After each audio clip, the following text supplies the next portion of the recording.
Greetings, friends. Welcome to Breakfast in the Ruins, a Michael Moorcock flavoured podcast. On this show, we're back with part 2 of our summer gaming diptych in the company of Ted, aka Tedankhamen. Ted writes extensively on his blog about various gaming and other topics, but, most pertinently, to this podcast at least, the Stormbringer RPG. Last time out, Clarky, Dave and I talked about a sandbox approach to gaming in the Million Spheres. We follow that up today with more gassing and more musing, this time about approaches, investing players in their settings and themes, and Ted's blog posts about fixing certain elements of the Stormbringer RPG, as well as factoring in the cosmology into storytelling. And naturally, we talk about a few other bits and pieces too. So, sit back, relax, prepare a draft of whatever your poison may be, and join Ted and I in Derry and Toms as we chew the fat about Moorcock, gaming, and pretty much anything else that crosses our eyeline.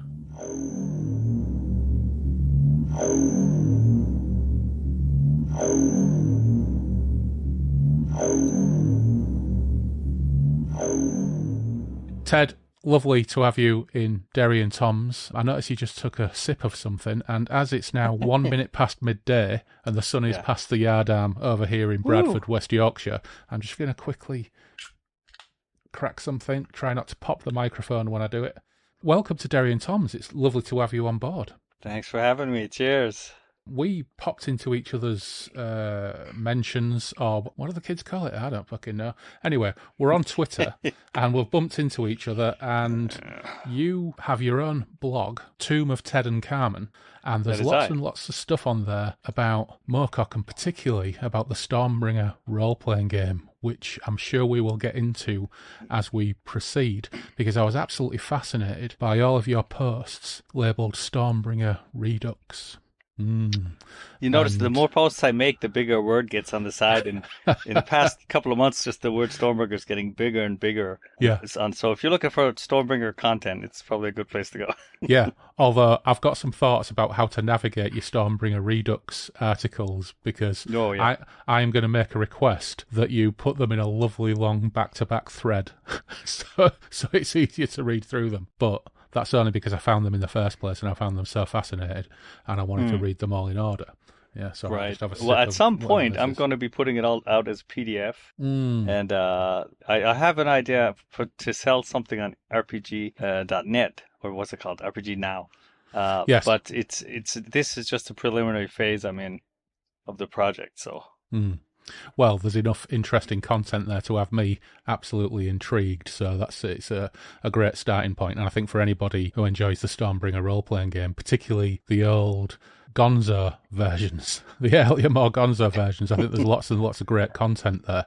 Just for listeners, perhaps, who are wondering what on earth we're talking about, back, it might have been 2020 now, we did our first Moorcock and RPGs episode where Laws, Phil and I talked about Stormbringer 3rd edition. I heard that, yeah. Yeah, and Ted, on his blog, has got lots and lots of very interesting observations and hacks and fixes for the Stormbringer role-playing game, which not only make a great read, but actually, mechanically, there's lots of really cool little hacks, I suppose, is the modern gaming parlance for these kind of things. But before we get into your blog, how did you come across Moorcock in the first place, and what made you a Stormbringer gamer? Well, I mean, you go back to the late 80s, early 90s, and I got out of high school and I became a literature major for want of anything better to do, and not really realizing like how unsaleable a literature degree actually is.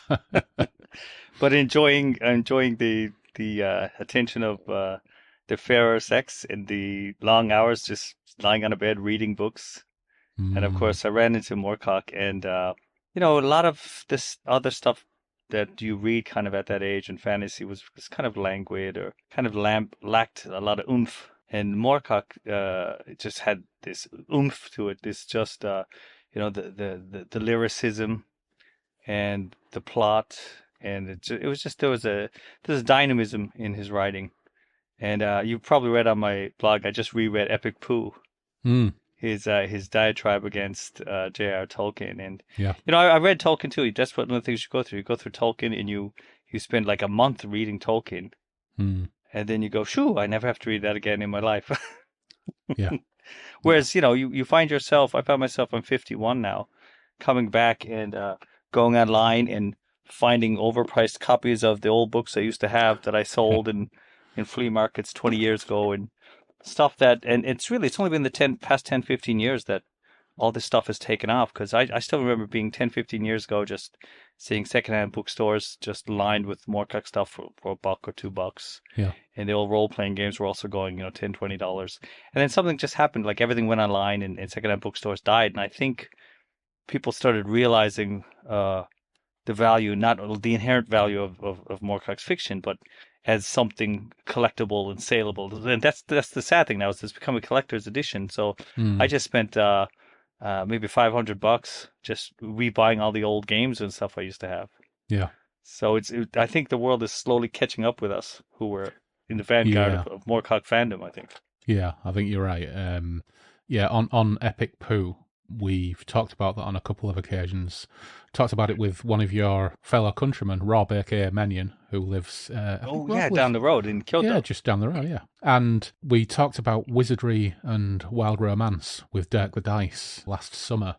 And we, again, went into Epic Poo in a little bit of detail, but really just kind of more observations on Moorcock's observations on Tolkien himself, because I'm one of those people who, I think sometimes there's a strong Moorcock versus Tolkien kind of thread, a little bit of competitiveness, but I'm one of those people who actually, I'm quite happy to enjoy both. I do like a little bit of Tolkien.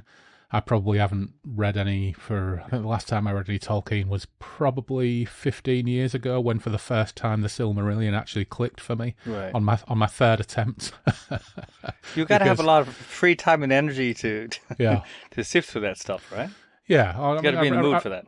Like most people, I read Lord of the Rings probably at school and then thought, ooh, there's a prequel. And I noticed a tweet from Neil Gaiman the other day, which has been in equal measure attracting a little bit of heat and a little bit of recognition from people, where he said that the Silmarillion for him wasn't the prequel he was looking for at the time, although he does go on to say that he appreciates it and appreciated it further on, and that this new Rings of Power TV series is the prequel that he wanted when he was a child. So he's talking up the Rings of Power series.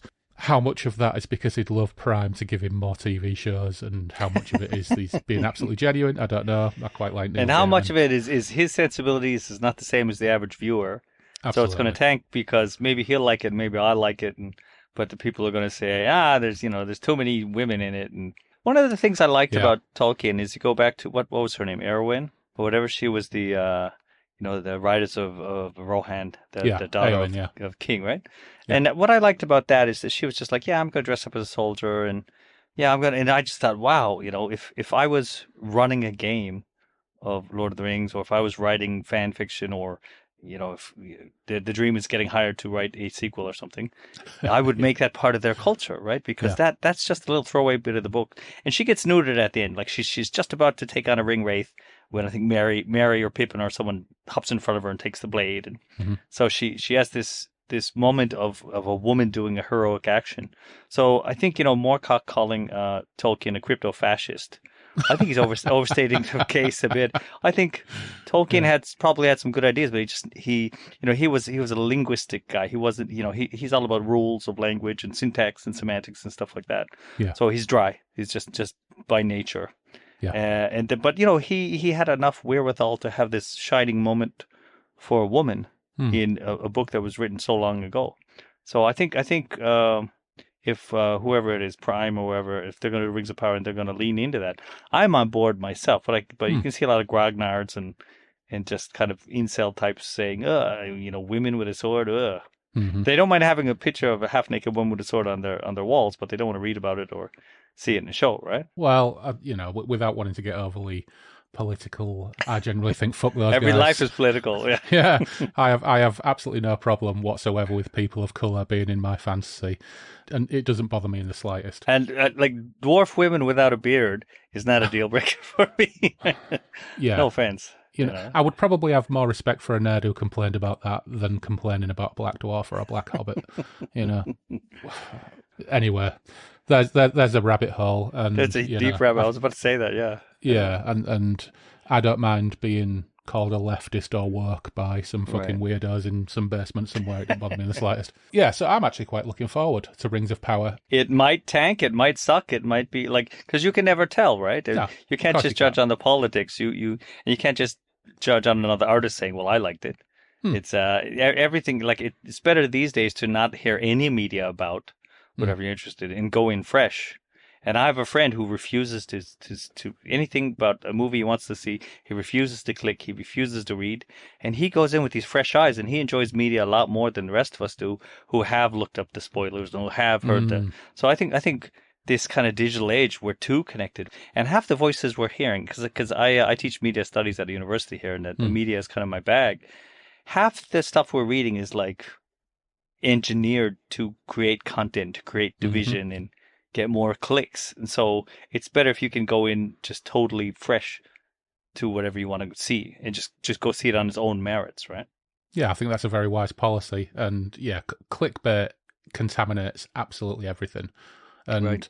you just doom scrolling Twitter alone introduces you to far too much clickbait. Sometimes it's deliberate clickbait, and other times it's just people having weird arguments.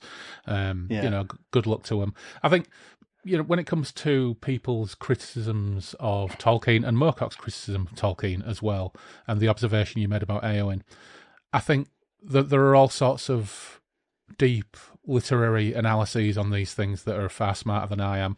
But when I look at these things, Moorcock was certainly in his 20s and his 30s vehement critic of all sorts of things, and on into his 40s and onwards. But in many ways, he was a little bit pretentious and a little bit up his own ass, in quite an entertaining way, to be fair. But when it comes to Tolkien, he was, there's always that argument: is somebody of their time? And when somebody creates a piece of art in their time, it's inevitable that people 20, 30, 40, 50 years later are going to have some handle on it, which people who love that source material will indeed take issue with. We found that ourselves. The new generation can only find its voice by trashing the old generation Yeah. and distancing themselves from it. And the funny thing, that hasn't happened to Moorcock, because everyone's grifted and robbed Moorcock and stolen his ideas. So I think we're lucky as Moorcock fans that there hasn't been a movie or a TV show, because if they made it, how could you live up to the source material? Yeah. B, everybody, like, I play with some younger people who haven't read Moorcock, and you're doing stuff, and they're like, "Oh, this sounds like Drizzt Do'Urden." It's like, no, Drizzt Do'Urden from D&D is a copy of Elric. Yeah. Oh, Rune Swords, this is from The Witcher. No, The Witcher is a copy of it. Like, there's so much of the mold was broken by Moorcock, and nobody's come and broken that in a way that Moorcock did. Yeah. Since it's all just been like grifting off and chiseling off Moorcock for like 40 years, right? Yeah, the first episode of House of the Dragon was broadcast. Was it earlier this week, last week, whenever it was? And social media, certainly in the kind of circles that Moorcock fans move in, is aflame with memes making comparisons between the Matt Smith character and, the Targaryens in general, and how basically they are a gigantic rip-off of Mel Nibenay and the Mel Nibenay. God. The Dragon Princess, there you go. Yeah, I think we're 44 episodes into this podcast and I still fuck up Mel Nibenay when I'm trying to say it, stumble over my own tongue. But yeah, and ultimately every time you see something like this, it puts another nail in the coffin of a potential movie or television series adaptation of Elric. But at the end of the day, is that a bad thing? Probably not. No, not at all. Yeah. I prefer to have a theater of the mind. Yeah. And when I role play it, people are like, "Oh, let's get out the minis and the yardsticks," and I'm like, "No, no." Yeah. In first edition Stormbringer, there was no movement characteristic, and there was a reason, because those guys were coming off reading the source material. But when you get to like later editions, there's like, "Oh, your move is 8, and here's some minis," and Games Workshop really they did that. Third edition they took over and they put out this like cheaply bound third edition with everything together, and people have it now. Everyone's like taping the spines together and shit. Yeah. But it's got like an ad for minis in the middle. And to me personally, this is just my aesthetic or whatever. Like minis is the last thing I want to play in like an Elric based game. Yeah. Citadel Miniatures did do some really, really nice Moorcock miniatures, but Paint him, put him on your absolutely. mantelpiece, look at him. I don't want to move him. I don't want to touch him. No, when it comes to gaming, I've been gaming since I was, I think, I don't know, 12, 11, 12. I was certainly at junior school in Hull the first time I ever got invited to play a game. Right. My way in was, like a lot of people, I think, fighting fantasy game books, and then somebody said, come and play Dungeons & Dragons. I think it was first edition Advanced Dungeons & Dragons. But even then, we never played with miniatures. Never played with grids. Yeah, no. So I've never been graph paper and pencil, and that's about it. Yeah, never been invested in that style of playing. And a few years ago, a very good friend invited me to take part in Pathfinder playtest. And we played in a games cafe for about 7 or 8 hours. It was a very pleasurable experience. I had a really good time. The guys who were doing it were really good guys. But it was all grids and figures.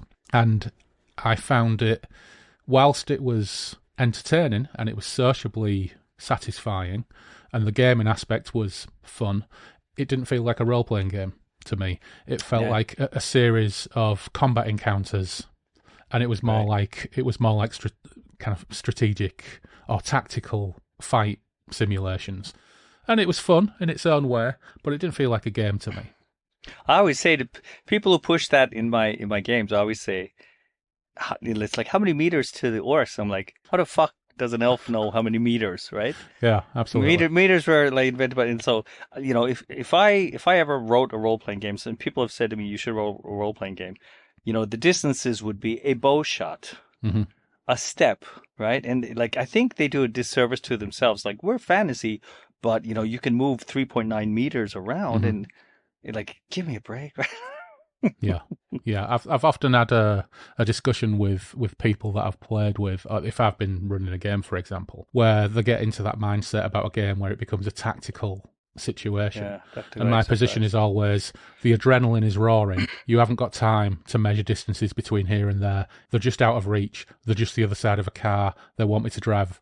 They want me to draw a map, for example, of where everybody is and where everything is. It's like, no, that's not how adrenaline-driven combat works. It's hell for leather, it's blood, it's slipping in guts, it's nearly shitting your pants. This is what it is. It's visceral, it's fast, it should be over in 5 minutes. Before I went to Japan situation. For the first time, I was in a big bar fight 2-against-1. And after I went to Japan, and I got my shirt ripped, I got a bloody lip, but the two other guys came off a bit worse. Yeah. And I went to Japan and I started karate, and I got a black belt in karate. And the thing is, if you're thinking, how am I going to block this? But it's too late. You're going to get that punch in the face. Yeah. You're training, your body takes over. Like, how many centimeters away is he from you? Like, who cares? Like, all I'm doing is just letting my reptile brain take over, and it's survival, fight or flight. And so when you get down to this nitty gritty of movement, points and actions, look, and it's all game stuff. And I think what we're really talking about here, Andy, is a change of genre. We're talking about a change of genre from literary to gaming. And when you talk about reception, the people who are gaming, you got people like you and me who are on the literary side, like, yeah, I want to play in that fictional world, but I want to play true to the rules of the fictional world. Someone else is like, oh yeah, this is just like the other game, Fart Quest, that I play with. You know, we bring out the meter rules, and everyone has 400 minis in their closet, and those are two totally different perspectives and two totally different habituses you're bringing to the experience. And of course, the big thing for me is, I remember back playing in the day, I'm sorry I keep bringing it back to the role-playing thing, but that's kind of the gig I'm on now, is people who had read Moorcock. There's no encumbrance system in the first iterations of Stormbringer, and people who had read Moorcock were like, oh, I'm taking a sword and a dagger, that's about all I can carry, I think. And people who hadn't read Moorcock were like, oh, I'm carrying 9 broadswords because swords break in this game. And you're like, no, you've totally lost the spirit of what we're trying to do here. But they're coming from D&D. They're coming from all these other things, right? I think you're absolutely correct in that there is that difference in stylings between forms of fiction, and gaming mechanics kind of represent that. But even in the most literary fiction, I've never come across a fight scene where the protagonists plan things out in meticulous detail. And I think once a fight... Well, if you have, you threw out the book and called it a piece of shite. Absolutely, yeah. And I think a fight that takes place in 5 minutes of real time should not take 90 minutes to simulate in a game. It just shouldn't. And I've been in scenarios where that's happened, where a fairly what would have taken place in a fairly quick space of time actually takes 90 minutes to play out. Oh, what have you got there? I'm fascinated. This is Ordeon beer. It's beer made in Okinawa. It's a light beer because Okinawa is an excruciatingly hot and humid chain of islands in the south of Japan. And on a hot day like today, nothing like this will quench your thirst, and quench your thirst. It's just... And I'm not a beer drinker. I don't really drink too much beer. I'm more of a girl drink drunk, as we say in Canada. And so I was drinking, before that I was drinking a chuhai. Chuhai is from Korea. It's fruit juice with like vodka or grain alcohol in it. So this is my drink of choice. Yeah. 'Cause it really cools you down in the hot Asian summers, right? Well, as I'm in Bradford, and I think it's only about 18 degrees today. We did have 37 degrees a few weeks ago when we had a heat wave, but it's a relatively sedate 18 degrees. But I have made something of a mistake in my drink selection. Well, actually, I didn't make a mistake. I thought I had, because I started off with a Millionaire Milk Stout by the Wild Beer Company, which is a fairly tender 4.7%. Salted caramel and chocolate stout. And I did think, is that a little bit heavy for 1 minute past midday? But I've had no lunch, so I may as well combine the two things. And it's not quite so beer thick is like a slice of bread, so there you go. And it's funny. I remember the first podcast of yours I listened to, and I've got to catch up on listening to them because they're excellent. They're really wonderful. I love the way it's just two or three of you and your mates just sitting around riffing. It just reminds me of being back in university and sitting in a bar and riffing about these things. And like girls coming up like, "Hi, what are you guys talking about?" "Yeah, we're talking about fantasy." Okay, see you later. Yeah. But I remember you guys, because I heard all your accents and I thought, yeah, these are some real grotty, good salt of the earth British people. It's like, yeah, well, I'm drinking a caramel candy stout. And I was like, what the hell are they drinking? You guys were drinking all these candy beers. And I was like, oh my God.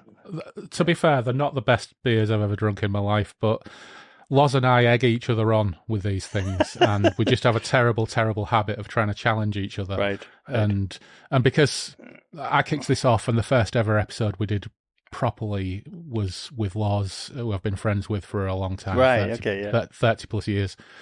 And when we get together, because we live in different cities, when we get together, we can't make a choice between do we game, do we podcast, do we drink. We do some combination of the three. Nice. Usually it's drink and game, or it's drink and podcast, or maybe all three over the course of an evening. So that's really why we just kind of slipped into that habit. But you'll find, sometimes there's no drinking involved whatsoever. I think probably the most hardcore drinking episodes are possibly the ones with Natasha, with Tash, when we talked about Jewel in the Skull. I have to catch up on all these, yeah. Yeah, I think some people have found that a selling point and find it entirely amusing. Other people have thought it just degenerates into a load of drunken rambling. They can piss off. Yeah, if we land somewhere in the middle of those two poles, then, mission accomplished. I'm now going to crack my second one, which is another probably far too chewy one for a lunchtime. It's a Loch Lomond Brewery Scottish Tablet Stout. So let me just... Now, I'm a big apple cider. From the UK, I'm a big apple cider man. And when I was in university, they were, Bulmers they were going to stop selling... what's the big cider? Strongbow. They're going to stop selling it in North America. And me and my friends started up the Strongbow Lovers Association of Canada. Really? And we sent them tons of emails, and we even made up a song. Strongbow, the drink of champions. When I'm having one, you're always there. When I'm having fun, you're always there. Strong. We made up like 20. Like I think I made up most of it, and we sent it to them. And then Bulmers decided not to give up on Canada. And now anywhere you go in Canada, there's Strongbow, and it's there's now it's a 25-year-old website. And my name's on Strongbow Lovers Association of Canada founder member. That is a raw flex of power. Flex it. Unbelievable. I wish I had as bold a booze-related claim as that. That is pretty impressive. Yeah, the only claim I've got. Yeah, the only claim I've got to forgotten ciders is there was one in England called Copperhead, and going back about 25 years, maybe even longer, when we used to go in a rock club in Hull, we always used to get absolutely shit-faced on Copperhead. But I don't think I've seen it for 20 or more years.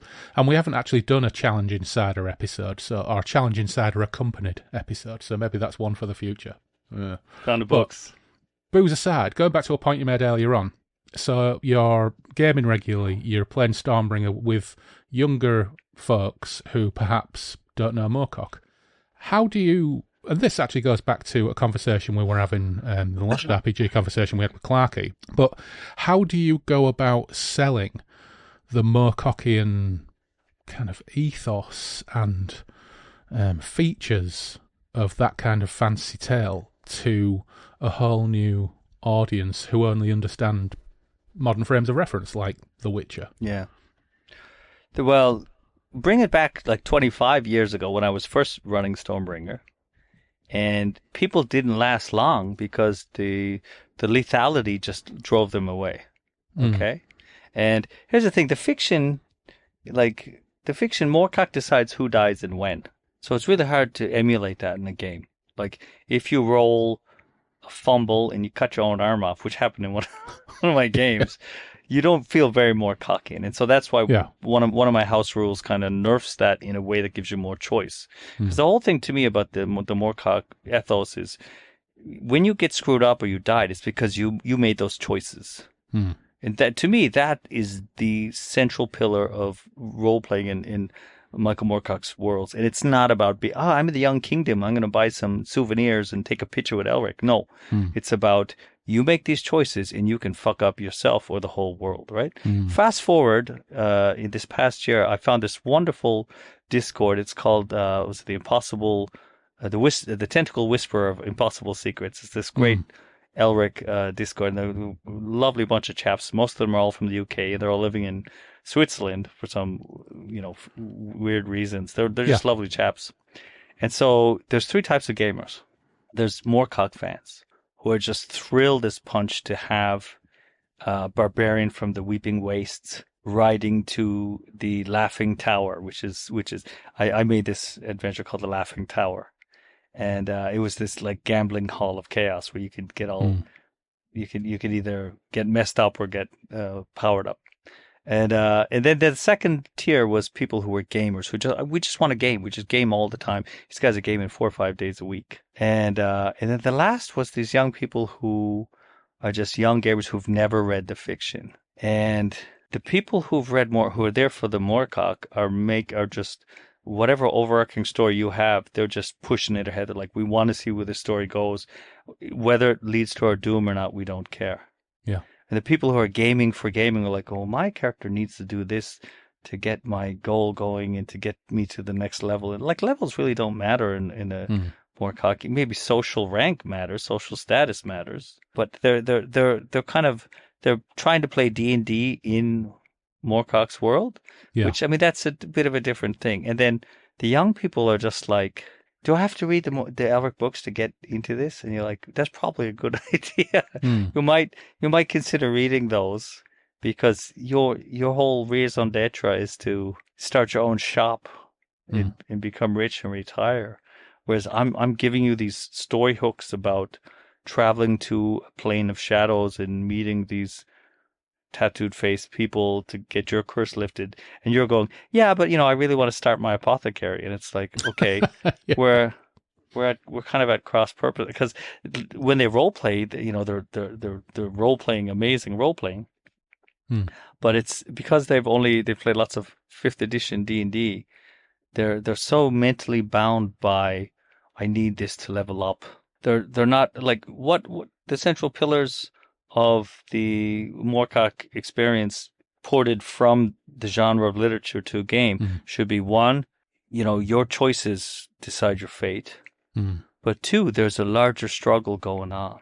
And the thing is, if you just want to follow the pulpy, if you say to me, I just want to play a pulp game, because Moorcock was influenced by the pulps. And you have a character like Moonglum, who's pure pulp, who's like, hey, all these jewels that fell off the Book of the Dead Gods, we can go and party. So a pulp character starts off poor, gets rich after an adventure, and then next week starts off poor again, right? Yeah. But then you've got the next level, which is the whole society, and the society is the only people who have names in the Elric books are nobles. Very few people who are not nobles have names. Everyone is like Sailor number 3 who fell off the yardarm. Yeah. You got eaten by PRA, right? So there's that. So in D&D, they used to call it the domain game, and D&D kind of gave up on it. But that's it. D&D got that idea from Moorcock, I'd say. And then the last thing is the cosmic struggle. And the worst about it is that if you're a Moorcock lover and you're running the game, you want things to impact on the cosmic struggle. And the problem I have now with Stormbringer after running it for 6 months is that there's absolutely no mechanics. There's absolutely no rules for and that's what I want to publish and sell online is rules for the cosmic struggle. How your character can get the social power, because the only people who can influence the cosmic struggle are emperors and kings. So if you have the misfortune of rolling up a beggar, there should be a system that, well, if you look at the theocrat of Pantang, the only reason he can talk with the lords of the higher worlds and stuff is because he rules a nation. Every other priest is just shut up and do your thing, right? And the average person is like a gnat, is like a fly to the lords of the higher worlds, right? Yeah, and this is one of the points you made in your blog. These are not emulated in the games, and I'm at the point now after running Stormbringer for 6 months of saying it does some stuff, and I've made it emulate the fiction better with my house rules. But if you wanted to just play pure pulp, you could. Somebody put out a fan edition of Stormbringer with the Barbarians of Lemuria rules. If you're just playing pulp, go with that. But if you wanted to play like Companion of Champions, if you wanted to play real Moorcock, do you know Ars Magica? Ars Magica is a game where one of you played the main guy and the rest of you guys were just grogs. Yeah, it's like a troupe, isn't it? Right. I read Ars Magica about 25 years ago, but that's my memory of it is like creating a kind of a troupe approach. And if you read Sailor on the Sailor on the Seas of Fate, that's what it is. It's like, here is all the incarnations of the Eternal Champions, and here's the B rank schmoes that go with them. And so what you have to say to players is like, okay, one of you guys is going to be the Eternal Champion, and the rest of you guys are just the schmoes, the cannon fodder. Are you all good with that? And I think a lot of modern gamers are going to say, no, everyone wants to be the hero. Everyone wants to be special now. But the great thing about Moorcock is that actually, if you use that approach, the person identified as the Eternal Champion, 9 times out of 10, is a fucking useless mook. And it's his companions or some kind of Deus Ex Machina that actually gets him out of trouble. So I think that troop approach would work perfectly well, and people wouldn't necessarily feel disadvantaged in play. They would only feel disadvantaged by their kind of conception of, right, so one of us is some kind of cosmological hero and the rest of us are just his shit kicker sidekicks. I'm not really game for that. But actually in play, I think it would play out very, very differently if you followed a Moorcockian path. I mean, obviously Elric's got his super sword and Corum's got his hand and his eye and all that business. But, there's still those situations where they get themselves into severe bother, and half the time he comes up with companions because they save his life in the first place. But then they get when you get to a certain point, they're expendable, and the Eternal Champion is not, right? And so we read a lot about Moorcock. His fiction is responding to neoliberalism and Thatcherism and stuff that's actually going on in society. And he's saying, just too much law can be just as bad as too much chaos. We need to balance it. And he was raised as a child amid the ruins of post World War II.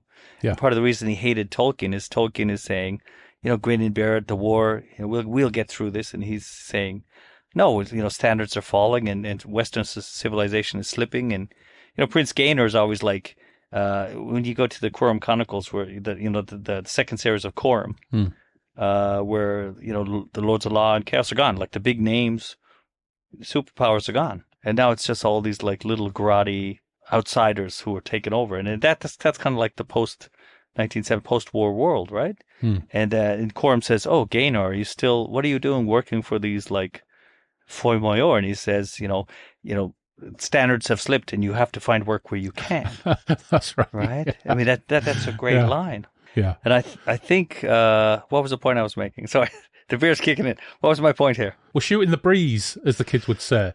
But you made a point earlier on when you were talking about kind of the cosmological concepts, and one of the problems with the Stormbringer role-playing game is that it ties it too much into theology. Yeah. Theology and cosmology, not the same thing, right? Yeah. Yeah, and I think that's largely as a result of Stormbringer probably being bolted onto RuneQuest to some degree, and taking on board a lot of the I would say, RuneQuest in a systems. larger sense, it's porting this well-written, cosmologically based fiction Hmm. into a game, and a game just cannot model the cosmology, or no one's tried to model a cosmology like that.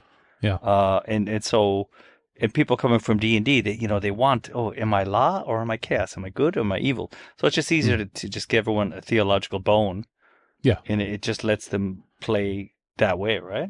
Yeah. My concept of priests and churches in anything Moorcockian is that largely they're just tools to bend people to the yoke of whatever overwhelming power is running that region. Priests don't have spells, priests don't have power, any of those things. But I think that's more difficult for gamers, who a large proportion of whom want to be powerful or spell users or any of those things, whereas generally, certainly in the Young Kingdoms, who actually wields magic? Elric, the Theocrat, and Theleb Kana. Nobody else wields any magic. Nobody else has demon boots of sprinting, or any of that weirdness. And everything people say about magic, you look at Devim Tar and he's saying sorcery, Elric, is a knife that stabs you as you stab the other person. Yeah. And then Elric responds, yes, you must never use sorcery. And then he goes back to his chanting. So he's being real, in modern terms, it's a dick move. He's saying, yes, I agree, sorcery is really terrible. Give me a minute. Come help me.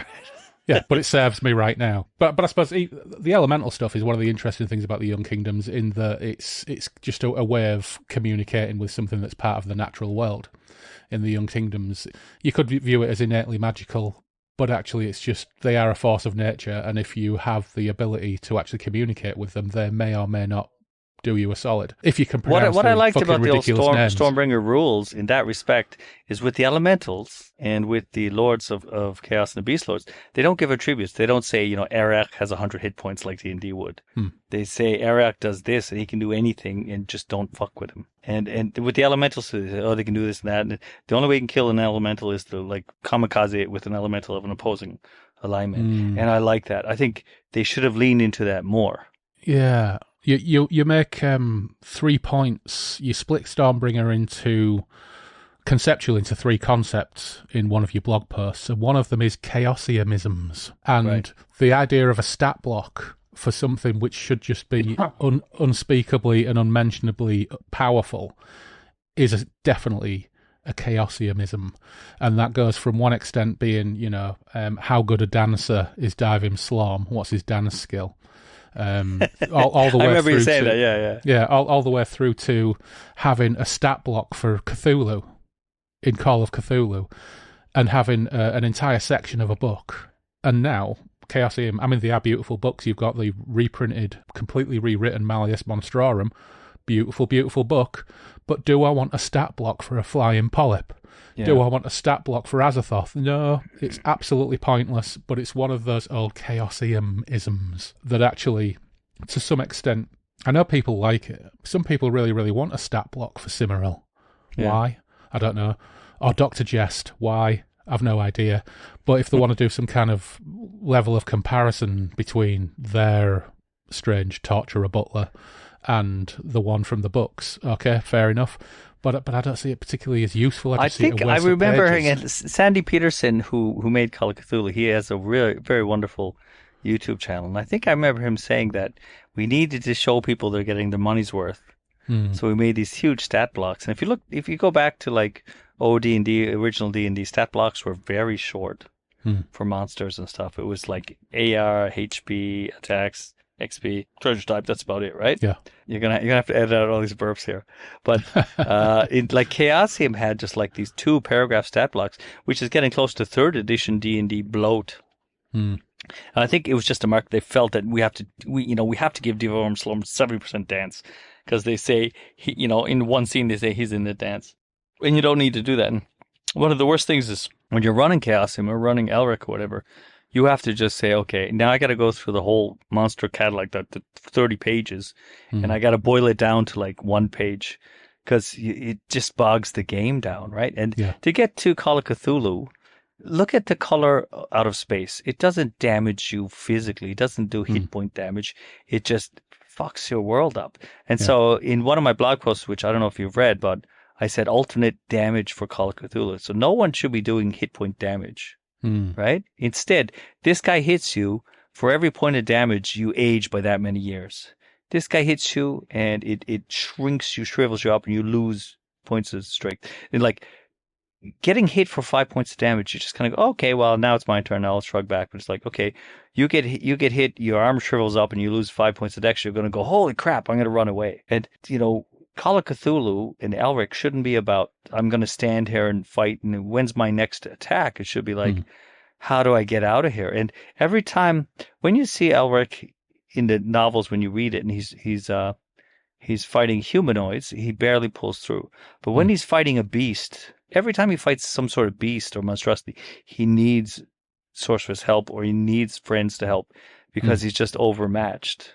And so, like, one thing they did right in the games is beast stats just like blow people. It's not, whenever you see a bear or whatever in D&D, you say it's a bear. Oh, hey, that's 25 XP. Maybe I'll go kill that bear. But in Stormbringer, you see a bear, like, well, there's no XP, and that thing can rip my guts out. So let's wait till the bear goes by. And that kind of, it gets there. But like, to get back to the Cthulhu references, like, if everything in the Cthulhu mythos is doing HP damage, then you've misunderstood something about the source fiction. And in terms of gaming, replicating that terror of the unknown and the fear of what's going to happen to me. Oh, it's another Bayeki. Oh, they do 2d6 damage. Yeah, but is that hit point damage, or is that going to age you, or is that going to shrink you, or is that going to reduce your intelligence? Oh, okay, crap. Because one of the big things they had to nerf in original D&D was level draining. Level drain, yeah. Right? And they don't have that anymore, apparently. Oh, I can remember being bitter about level drain when I was 13. But you should have been bitter. It should be something that makes you think twice. And there are so many times in the Elric novels or in the Moorcock, where he's about to get into a big battle, and he says, instead of doing that big battle, I'm going to summon in the Warriors of the Dawn, or I'm going to call the warriors from the Eye of Quinn, or whatever, right? Because this head-to-head battle mentality, this is not the way, right? I think that's one of the problems I always perhaps had a little bit with the Dungeons and Dragons mode of play and the Dungeons and Dragons style of Murder Hobos, and also the games were essentially funnels. Dungeon crawls were funnels, and if there's a vampire that has level drain as part of your funnel, you don't really have that much of a choice of how to bypass it other than just simply to go in the opposite direction, unless you get a really, really super creative bunch of players. But by and large, they would derail the Dungeon Master's intentions by spending a 4-hour session on planning how to derail the Dungeon Master's plans in terms of, populate a dungeon with that kind of, creature or villain. That's why I think Dungeons and Dragons has never necessarily been my thing, although I had a lot of fun. The whole adversarial of let's try and get the dungeon master. Yeah.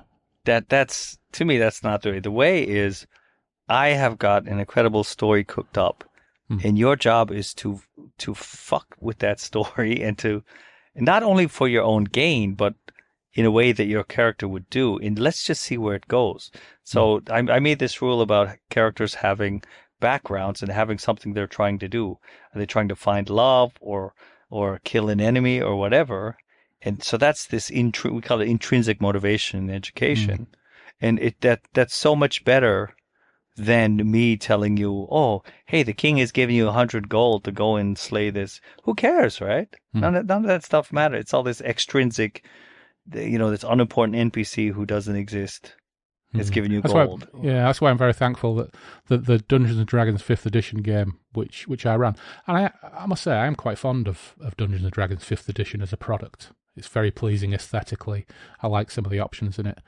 I've never been a hardcore rules nerd anyway, so I'm always fairly loose with that angle. But I was really, really pleased that when I ran that game, for the most part, the players were not seasoned gamers, and they ended up, palling up with a kobold tribe rather than murdering them all and stealing their treasure. Yeah. And creating real role. But that's how it was back in the 70s and 80s. It's just like, do we bribe them? Whereas now it's either like, do we fight or do we fight? Whereas it was like, do we bribe them? Do we run away? And I just remember playing a game back in the 80s where, it was a TPK, everyone died. Yeah. And we had saved our money and bought like a compound bow. We went back the next day and like the orcs or something were using the compound bow against us. And I thought, that's brilliant. It's not like they didn't have the +1 sword locked away. They were using that +1 sword. And if you want that +1 sword, you better go get it. So if you're going to do D&D, I think that's the right way to do in D&D. But then again, that's not Stormbringer, right? Some of the same concepts I would apply if I ran a Stormbringer game. It's like everything's there for a reason, but actually it's how you interact with it that defines the outcomes. And I never, as a GM, want to get irritated because somebody won't kill an obstacle I've put in their way. If they want to make friends with it, have a dance off, have a poetry off, do any of those little things, I fucking love it. That's what I want. And the Thursday night group that I game with, if I ever tried to run a game with them where I wanted to meticulously recreate a Moorcockian atmosphere, it would all go horribly wrong because they'd want to set up a holiday camp. You have to know your players. Absolutely. Their motive would be, we must set up the first holiday camp in Jarkor or something ridiculous like that, which is, it's horses for courses at the end of the day, isn't it? And I think that's something we have to remember, that when we're massive Moorcock fans and we want to run a Moorcock game, and I want to run a Stormbringer game, I want it to be really Moorcockian. If your players defeat your intentions and nobody's having fun, feel like you will you're be not defeated, having fun. They're not having fun. Well, they might be having fun actually, making you tear your hair out. And I remember years ago I ran a 2nd edition D&D Celtic campaign, and I said, it's kind of based on Corm, but I said let's just lean into the Celtic. And so the first session was just, you're all young warriors, and so you've got to play games, and all it was like chariot races and wrestling and all kinds of funky stuff, and just like little trivia rolls. And man, they were like, this is the most amazing D&D. And the sad thing was, none of it was connected to D&D rules, right? And so that there's something wrong with the rule set you're using when you're having great fun, but there's absolutely nothing connected. Like, you might say that actually that's a strong point, is that this is outside, this is just pure role playing. But the problem is, when everything is pure role playing and GM fiat, why are you even using this book, right? Yeah. Is absolutely. there like, and I'm in a Facebook group called I'm begging you to play another RPG, and it's people who hate D&D. And all they do is they say, God, why does everything need a 5e adaptation? Why does everything need to be 5e now? Yeah. And then they push for these little indie itch.io and all these like independent creators, and there's a big LGBTQ component of them. Yeah. And there's some amazing, fun, indie, crazy games out there that just like hone in on a niche and just fucking do it to perfection. Yeah. And I think there's a growing kind of discontent with the old mechanical styles of role playing. Just kind of like, wow, now I can like totally hone in on. I ran a game called what's it called? Lasers and Feelings. Andy, do you know Lasers and Feelings? No. It is. But I'm instantly interested. It's one page. It's free, and you only have an attribute, Lasers and Feelings. Yeah. And so, but I think it's a scale of 1 to 6. So if you choose lasers 5, you'll have feelings only 1. Yeah. So what you do is, whenever there's a problem, you either tackle the problem through lasers, like science technology, or feelings, talking. And so it's this one page. You got to Google it and download it. And I ran like a pseudo Star Trek game on it. And it blew me out of the water. Just the way, this is a 1-page game with only one attribute, lasers versus feelings. And it just shows you that mechanics, you can have just the simplest mechanic that supports a very deep role-playing experience, or you can have pages, hundreds of pages of rules that just kill role-playing. I'm a huge fan of rules-light gaming. I really like Barbarians of Lemuria. I like it a lot because it is so easily hackable, and because the mechanic behind it is ridiculously simple, and you can just change some headings and you will never have to refer to a rulebook again. You can explain to the players how it works in 5 minutes, and it can be... Oh, you can tell me about that in a second. Yeah. And it can be as nuanced as you want it to be, and I absolutely love it. So I hacked that to make it a game about German poets in 1795 who... the first part of the game lasted for about an hour, and it was in an inn called the Moon and Pfennig, and it was poetry night. And I think I changed the core 4 stats to fighting, loving, something else and something else. And it was just so easy. And that's the joy of role-playing games. But I do understand people who like mechanics that support a mood. Well, when I did that one session of Lasers and Feelings, and I said, "What did you guys think?" And I think there was like 5 people, and 3 people like, "Man, that was fantastic. That was lovely. That we didn't have to read tons of shit and blah blah blah. And we just made these funky characters and rolled with it." And one guy said it was okay, but for a longer campaign, I want more crunch and more mechanics. And I thought, here we go. So this is the guy that wants the 200-page Star Trek adventures, and like I'm not dissing that guy. I'm saying that's there too, right? So we've got to contend with this whole difference of expectations, this gap of expectations. And to get back to Barbarians of Lemuria, as you probably know, there's a Stormbringer hack that was made with the BOL Barbarians of Lemuria rules. Yes, there's been a few. There's been one of the Black Hack as well called the Black Sword Hack's cool. Hack. Yeah, I read that. Yeah. Black Sword Hack is quite nice as well. Yeah. And originally I was kind of like, nah, it's got to be Stormbringer, it's got to be chaosium. But the more I've done this project, I realized that it doesn't matter what you're using, Barbarians of Lemuria or chaosium, because they really replicate the pulp gaming aspect of it, right? And you might even argue that Barbarians of Lemuria, because it's simpler, is better than that like 3-paragraph stat block for every damn thing you have to look for, in chaosium. Right? While I love Barbarians of Lemuria, none of those guys replicate the domain game, and they don't replicate the cosmological study, the cosmological struggle. Sorry. Yeah. Whilst I really enjoy Barbarians of Lemuria, it isn't a game I would use for every scenario, and sometimes I do like a little bit more crunch. The most recent one I came across, which in many ways I think it's probably considered OSR, old school Renaissance for non-gamer listeners. How would you describe OSR to someone who isn't a gamer? It's kind of a throwback movement to try and simplify things and make them a little bit more old school, I suppose, is probably the best way of describing it, isn't it? Well, it comes out when people just got sick of every new D&D edition, just adding the need to buy so many books and learn so many rules. Yeah. And we're all getting into our 40s, because my blogs started with the OSR and Grognardia and all those blogs. I was riding on that energy, right? Yeah. And we're all like, dude, we just cannot memorize all these rules. We cannot buy all these books. And the experience that we had is just so opposite to this corporate sponsored, buy the next edition. And D&D has come out with D&D 0 now, or D&D 1. You can back compatible with any previous edition, which is pure like marketing bullshit. And we said, let's get off the marketing teat here. And they, with 3rd edition, they put out this OGL, this open gaming license, and so that means that you can't talk about Forgotten Realms or whatever, but you can use the rules. Rules cannot be copyrighted, and so everyone was like, okay, well, shit, I'm gonna go back. And what was very interesting is they all put out their own 1st edition in like 1970s, 1980s edition of D&D, but all the rules were slightly different. So you could see how people were kind of making their own rule set that replicated what they wanted out of the game. Yeah, the one challenge I would throw out there to people enjoying the OSR, because it stops them having to spend £100 every 6 months on D&D products, is that the majority of the people I know really love OSR spend £600 every 6 months on about 14 different OSR games that come out. And I would count myself to some degree among them, because I've lost count of the amount of OSR old school retro clones that I've bought just out of interest. I've got no room on my shelves for any Dungeons and Dragons anymore because OSR has taken it all up.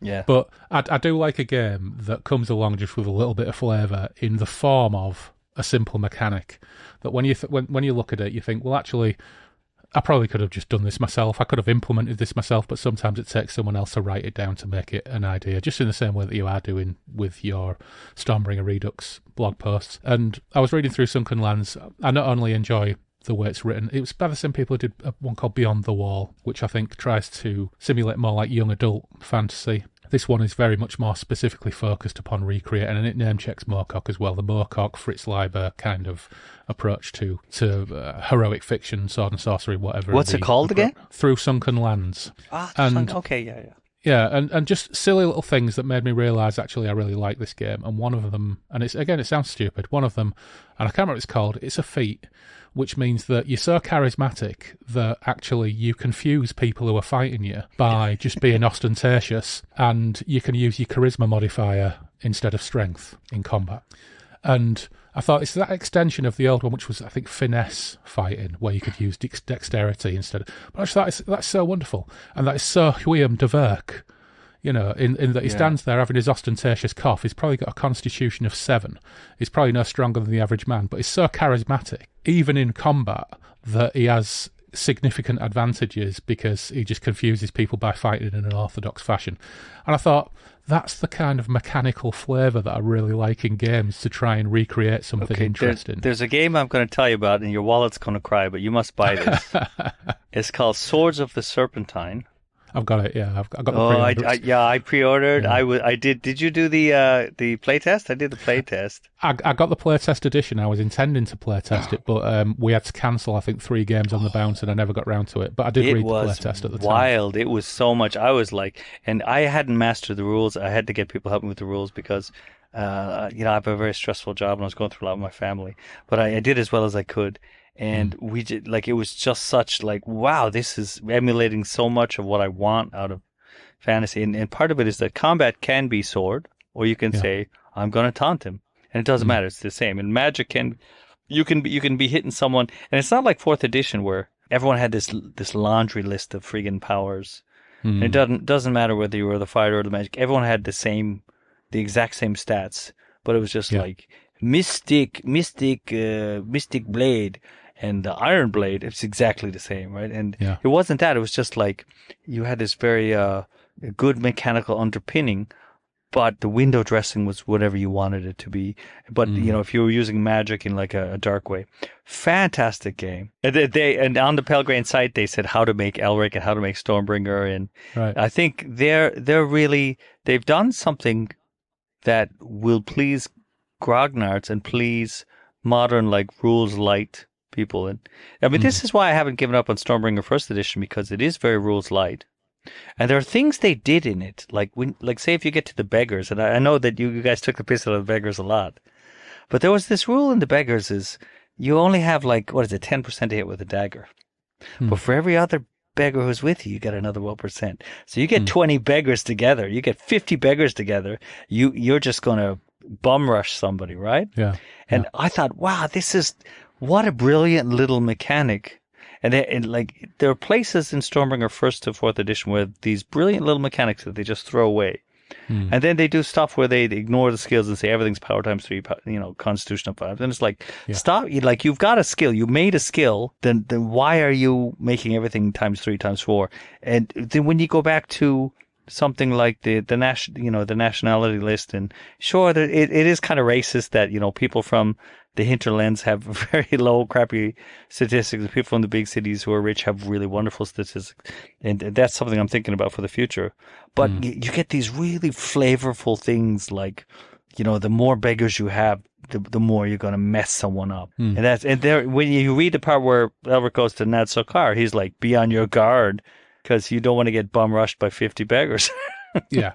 Whilst we did have a good laugh talking about Stormbringer, we didn't set out to take the piss out of it, but we just found it so amusing, and I think because we've had a few ales, it just turned into an amusing conversation. But we had a good time talking about it. But I did run it for a few sessions with some of the guys who listen to the podcast, and we talked about it in a subsequent show, and one of them did roll randomly a beggar, and we had a lot of fun with it. And I think I did say to Loz during that show that if I ever ran a Stormbringer game for Loz, we would discard random tables and everybody would be a beggar from Oin, because that's my kind of game.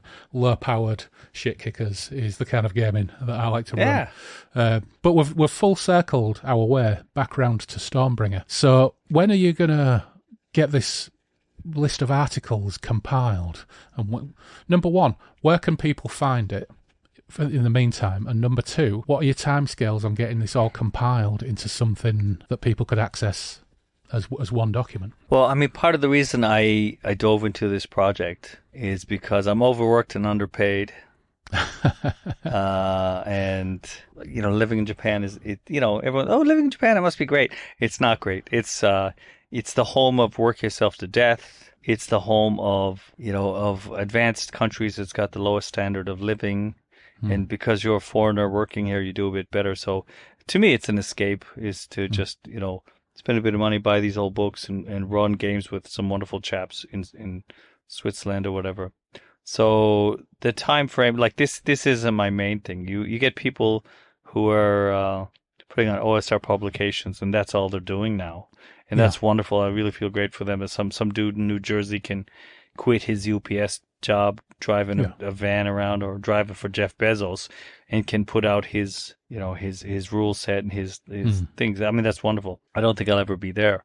So the hope is to finish the mechanical tweaks part this year. And where is it? It's on my blog. And when I finish the mechanical tweaks, I do have a Google Doc with just a simplified version of all the house rules. So hopefully put that up as a PDF and just let people maybe put it up on RPG Now and just pay what you want or something like that, and then not expect to get any money. And I think I'm going to put on it, a portion of proceeds will go to Michael Moorcock, and try to contact him through Moorcock's miscellany, because I've always thought the whole thing where he did not get much money out of licensing the role playing, even though he's had health problems. That always stuck in my craw, that I felt bad that he did so much and they profited so much, like realistically, to a degree. And I'm sure he got some money, but if I could say, hey, I just wrote a check for $100 to Michael Moorcock, I'd feel pretty good with myself. Yeah, absolutely. And so that's this year. This year it's just finish up the whole the exercise of mechanically making it a better game, because it is so rules light that if you followed some of the original, like if you followed the principles that they laid down in those wonderful rules, like the beggar combat rules, and you apply that to other parts of the game, it would be a better game. If you simplified and clarified some of the stuff because it's 1990 or 1989, whenever it is, it's all just like make up the next mechanic, and there's no idea of a unified system so clean that stuff up this year, and then sometimes next year. And next year, honestly, I'm hoping for a big jump. I'm hoping, if I can, to go back to Canada or to move to the EU, and then just take my free time and do what I think is a worthwhile project, which is to set out some rules agnostic system for the cosmological conflict that's at the heart of a lot of Moorcock's fiction, and just sell that and say, whoever wants it. And it doesn't matter whether you're using Barbarians of Lemuria or Chaosium, or I wouldn't suggest D&D, but I suppose you could. But just say, okay, this is the rules to get your characters involved in the cosmological struggle, but also where does the end game go, including destruction of that world? Because if those are the stakes that, if you're just playing D&D in Moorcock's world, just playing pulp, that's in the background, but you don't really worry about it. But if you want to get to that, the stakes are we influencing the cosmic struggle that might end in the end of the world? I think there needs to be a product out there, and I don't think there is. I think it's all just like, let's replicate, what is your sword skill, what's this and that, and it's replicating reality on a small scale, but it's not replicating that huge fictional universe that Moorcock set out. And just kind of this whole idea of the world is coming out of balance.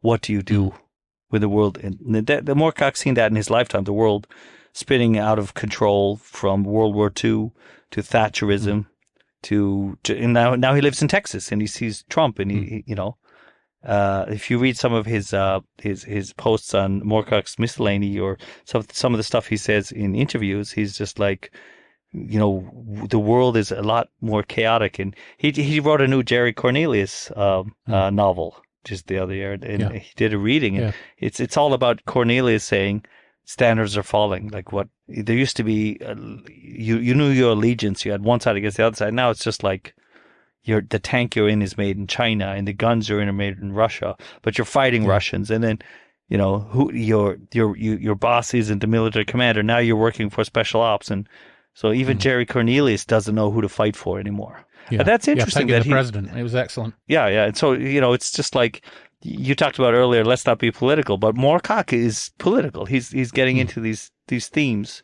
He's not pointing out Trump per se, but he's getting into these themes of the whole, the ambiguity of the modern globalized landscape, let's say. Whenever I say let's not get political, we always get political, and I don't think we should fear getting political anyway. And one of the things that's not with this many drinks in us. No, one of the things that's on the cards for this show is we are going to do an episode specifically about the politics of Moorcock, the politics that surround Moorcock, largely because of a comment that I got that said I gave up on Moorcock when I found out he was a typical leftist nerd. Yeah. which I thought was really interesting coming from someone. But I think they suffixed it with some good ideas, though. I just thought, yeah, that's a really interesting take. But there's this. I'll try to find the link for you. It's somebody put up Epic Poo, and all the responses to Moorcock are just talking about how much shite he is and how better Tolkien was, and I knew he was just like a leftist snob and shit like that, and it's just like. So you're responding to this critique to a book you love, and you like Tolkien, fair enough, but you're not really engaging with the ideas. You're not staying calm and saying, okay, if you stay calm, you can say, Moorcock's overstating the case by calling Tolkien a crypto-fascist. So in no way is this little chap in the literature department of, where was it, Oxford or whatever, who's writing with his friends and having drinks. No way is this guy a fascist. He's just this guy who's burrowed into the superstructure, and he's writing his books in his free time, right? But if you're engaging with those ideas, you can say, well, yes, he is promulgating, who are the big heroes? The hobbits, right? And so it's the, fight the Jerrys by keep your job going, or it's that old like war aesthetic to keep people from panicking in the face of annihilation, basically. Moorcock was ahead of his time in a lot of ways, and I think one of them was clickbait, and an Epic Poo is the perfect epic example. Clickbait, yeah, the perfect example of pre-internet clickbait, and it still brings out a reaction in people now. But we'll talk about that on a future show. But You know what, Ted? Thanks for coming on. It's been a real pleasure talking to you. I really look forward to being able to access all of your posts in an easily digested manner. But there's all sorts of great... All you need to do is look at the tags on your blog to see how much stuff that you've covered over the course of writing this blog. And I'm going to be diving into some more of it. And I will link to it in the show notes. But thanks for dropping by, Derry and Toms. Thanks for having us. Look forward to having you back on in the future. All the best. Cheers, man. Have a good night.